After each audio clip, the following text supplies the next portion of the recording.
On enchaîne avec ce communiqué du ministre de la Sécurité et de la Protection civile.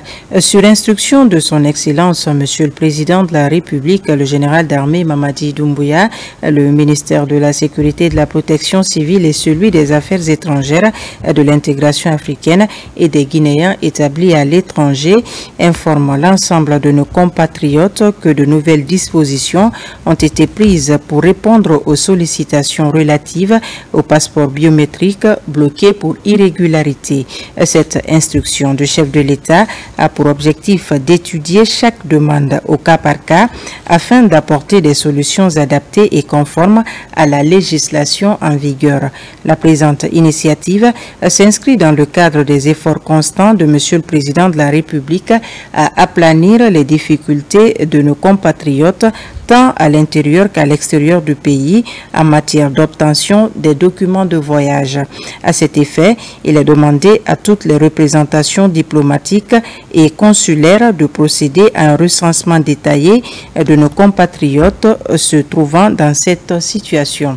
Cette opération s'étendra sur une période de 3 mois à compter du 1er décembre 2024. Nous réaffirmons notre engagement à établir, délivrer et authentifier les documents de voyage dans le respect des valeurs et des orientations fixées par les autorités de la République.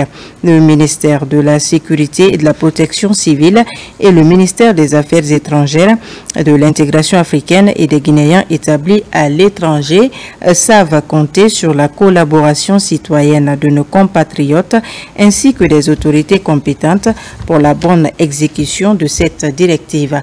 Conakry, le 22 novembre 2024, le ministre de la Sécurité et de la Protection civile, Bachir Diallo. Cet autre communiqué du ministère de la Sécurité et de la Protection civile. Le ministère de la Sécurité et de la Protection civile informe la population guinéenne et singulièrement la famille de M. Alassane Diallo, opérateur économique enlevé ce jour, mardi 19 novembre 2024, aux environs de 19 h à la petite mosquée de Koloma Solo Primo, école primaire commune de Ratoma, que conformément à sa mission régalienne, des mesures rigoureuses sont prises pour mettre hors état de nuire les auteurs de cet acte criminel pour les mettre à la disposition de la justice.